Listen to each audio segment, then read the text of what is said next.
Che me mo kwa Badwam TV Badwam so. Yada se papa facha ye na wotwi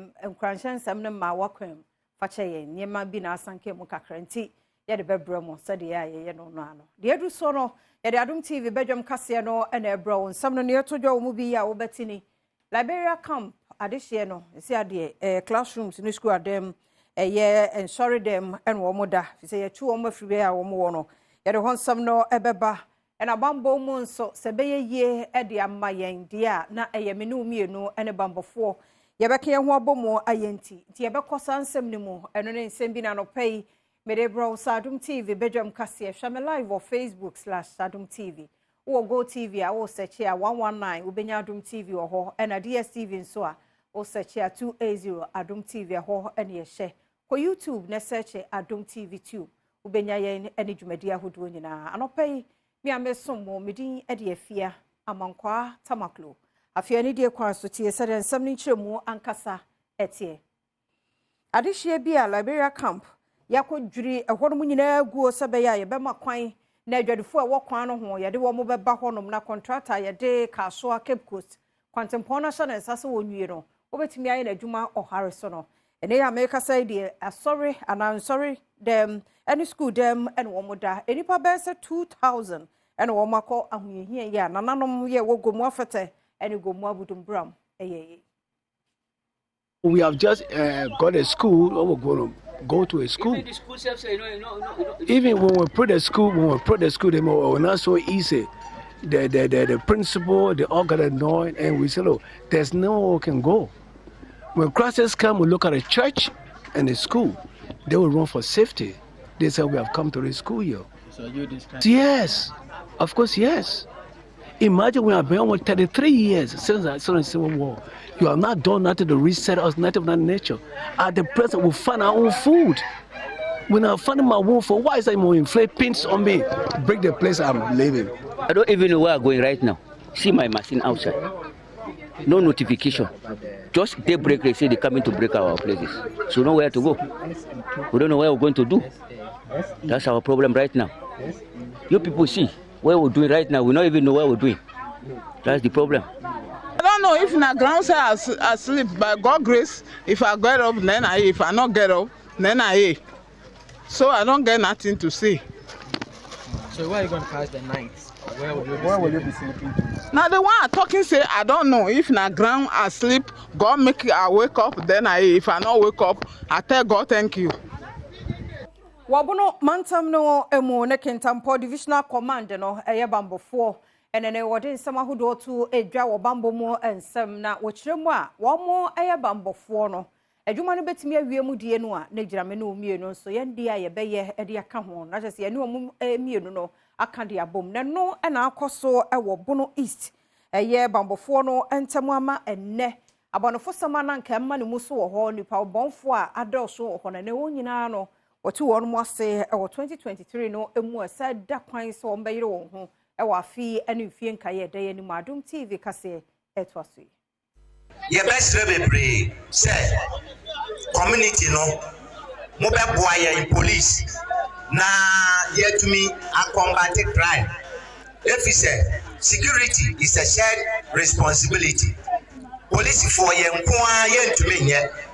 enti ayammoa and ye to me assume me de aboa intampo man no na asumdwe abahanom tisenia MC ka no se mo behwa emre bi atwam awia ketekete kura a wo betie ne yese ekwan no so am robbers wo ho and so enam enhye papa ye papa IGP obaye oboa ye ma ye de ato na kwam enti no sabre ekwan no so adwo. Chief Superintendent Kofi Gansen, eye Kentampo Divisional Commander, oni amani boni etwetwe nkomo a wode ensem sei eto nanim. Police adwuma de ye ntumi ye wa bra ye ni information. Nti ye be stra free on say omomboa ye no moma ye the needed information na fe ye ntumi inform combat crime na eno no ekoso a in fact ye betumi aye adwuma no mo bia nso aboni nsem amaye me ba ye no be bia makobia no dia medical ka kire omo no se Wode wo information na frɛ me. Wo frɛ me a unu sɛ wo nso no nkodina baabi a nkɔka sɛ me na mama ɛmfa nkɔ gye sɛ wode gidin sɛ wo na waboa police ma police anya saa breakthrough no. Chief Inspector ya wo schools so wo Krache West Mensimu e wo Timantamu e Fraban wo Srepa ma e wa gudie mu no ma aban enter won mochi ora Eriko Fori na de tu dwachire mu se wo mu hia neoma sikanom ne ade a ye betumi e de ahyemma no afunu mu na tumi aboa ama gudie mu nso e ma bedi mu akotena Adom TV e twasui ye hwe sports a say ye share asia wo school no mo from basic level no at the secondary school level no na e training college level to university level na no say nkwala na wo nkurase no e wo nimdie no pa nanso akadie anase niema betimi aboa omo ahye omo nkran na omo atimi edi saa agudie yasi omo ani so no ye nya bi kura se ne wa wo hwe mofra yi se ade anka ye wo akadie no bapa na omo atimi anya coaches papa am se be boa ye ma omo atimi akwa anim. Education Project Officer Awo Ketekrachi Cluster of World Vision Ghana Sasu Brako editor just say World Vision Ghana Education Service and ye ball boy association abo aye boy no a ma e wo secondary schools a wo practical hanum e na ya ton safe won se afi de amfa emema kan ho ebi se ye nyina akoye emema nanso ye try say ye be ensure equitable quality education for all. A sustainable development goal for no. You know, I bomb pass it to my children. Yet me any any the infirm money. You hear a talent I am. And my years yes, I'm and your men one need to do my baby. No man so yet me be a bed.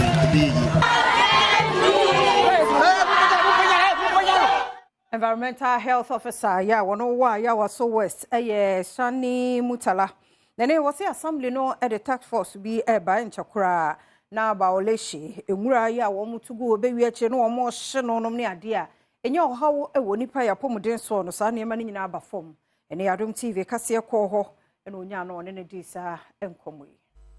we want say fittest for and as squatters bi ewo important one even last November say anka last November anka me picture here or am commitment evacuation in collaboration with Zoom Lion yes sabi bia ho but unfortunately say alcohol beggars me for the past 5 years ya anye bibia ho and the attitude of the people no so you educate them gradually but at a point we will add law enforcement because if a persuasion fails the enforcement must be applied and you educate them gradually but I can't then of course and from the all indication Martin says they say as cowboys no crowd or home shishi ties so anything stopping houses need there but cowboys need there may I show him say immediately you better take steps now I wanted guy over honor yeah containers all her containers no so on just side and the containers no be after her because the containers need you to avoid the burning say na be ya omo di nura no omo di begu container na Zoom Lion can na be fa dia kobola but say na omo di ba omo fangu container no mo akohwe go and at times omo ba ha najo time obia no around 1 o'clock you see ma say tricycle squad the ball about no ma be hwe no ma a charge to me and the even say this is a form task force they be mine ho Mam ya wa for mantam nimu Alhaji Mohammed Ahmed Onus na ene wodi ato imams ni nyina anim wo madwuma na na wo ye no na ene won san hye mo kena biemu ye wa bato afi mu na woni mabru no enkasa bra wo mu no wodi nkomo no sebe ya yemfa wo mo enkoye hu kasem bi ebewie chire ede basabasa ya na mo jehwegu ni prabi ebeba Basre every imam every Friday biano my education cut down and all Muslims especially the youth say nyame one se hene na ahini so eba eyentu boase ne mpaibon enye gedegede enye ahonde enye sekantwe enye ababo yɛtumi yɛ saa no a inshallah nyame ahomaboro bɛyɛ so na yie atɔ yie. Ofasa akonya ne so de to abato komisa enim se afi abato yi oma periperi enye adwuma na mfa asomdwe emra. EC, they are the referees of our elections in SEM. And party bia so any da EC so. Enti yebesre eradin pedi ma EC force there should be justice. The effort say omode to mumfanto. Mo munye omo adwen say omo epe party A ana party B SM party A omo yesa na erade ankasa no ochi ompe nyem mpa sisi sana nyepa so mpa asisi. Head teacher yeah wono da Safi MA Basic School ewo Kwawu West mensin mo Samuel Ali Opon what the administrator bene ni mani ya no omumra emesesa school no emma wo mo ne tebia ne nyakura se be ye Badwam adesua ne adekire nso ayakono ho edano aye lower upper primary no in chance no so na attitude ha edano en said any good condition ye nya mo ho fam so a ebeboa wo he DHS side ho na aye ajana bia ye ni bi entino se emma babi na beboa yen sa ye beje atum ana he primary side wo kran so a ho so urine ani ho ye do mase se omunya sika no ma fa hwe omonkon mabusua na mama bi aso school ni so na se be di kan dia mom we a chede on be chen ya adwa de di anim ya ye sports ya de be boa yen pa entinu ya do mase abra womo e de achedie ema school no chairman Emma Safi Noble Network Charles Nyako e de to school kwada nanim se womo ensuade se ne womo ebekọ nanim daachi ya de jesi mienu ensuo adokodoko de any first aid omoko akwa kansie wo apradan na otwe besem no ene nwoma ye krata ye kenkan eno so ye aduenu endan de de abase de beso yenuan mo asene se na ebe ya omumuma suam no mo agudie mo bebe bebom me do be mo se sabe me amegina ha me police ni me deputy superintendent of police my suya enkamenson da ya da se brako be se enkrane sa position ya mabodin enti no mesra o mo ninko omumuma suya ho enu ntina samre omo maame no papa no so aden edo ma aden akọ no mo nyiro mo mfo mo wure nyina nsem no mo nyiro mo suya ade na so mo yiro mo ho adaachi edo mbesi yi containers awodo nwotwe ya niema wo mu nkrofo ton ade wo mu de ahye dwerebe ewo boase black park na wo mo se container ba ko na hye ase ne wi akire edidi mu akoka enso aka ho a Anglo Gold Ashanti Oboase Mines Fire Service for na Ghana National Fire Service for du ho sebe ya niema ebekọ form nanso na niema no dodo no a asai ye course wo ho eni. So far containers are ashe is about 8 containers. 8 containers na currently ye hu say ashe e wo ha no. Course na de ye ntumi enhu no sesia unless say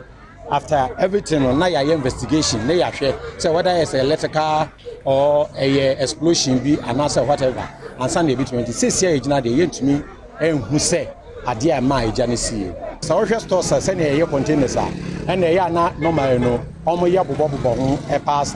but ade a anke be hia pa ne say every store bia no wasankonya fire extinguisher portable fire extinguisher even we need portable fire extinguisher pra was at least winya ahwea wo de egu bucket esi wo ama bibi ba emprempre na na de egu because eja no anhyase boom enye petrol ja no aka say e boom na eba but bibi e be hyase kakra nti say wo bibi e ahwea dry sand bi wo ha eba no betumi ahyase say wo de ye bibi and most of times ade a ya na high bebre ni say jesi a ya na mpempebre no ye try say ye be fight fire no ansa no ya frɛ odumjafo no da bi wo sa de na sina ma obi kwaso wo try say obe ye bibi no ma obi so mfrɛ odumjafo no nti wo ye bibi no odumjafo so ba so ba na chi so gu so ye bibi na wo nye bibi na ade no wo awie na wantumi no ansa no afrɛ odumjafo no ene ade a e high power omen ha ese say ye educate community no so sanke ye beko sika ho ane ye community no mo ne ye educate a anye ya nipa mienu miensen bi betumi afa enya nimdia wo ho a bibi sesi a obetumi aboa ma ya so ano se ade ne ma and also ade a high wo oboase for that matter ye hu ni se ye ni fire hydrant bia wo oboase anu se sisi ye kan ye replenish no je se ye ko AGA inside ansa na yakofile water no de aba.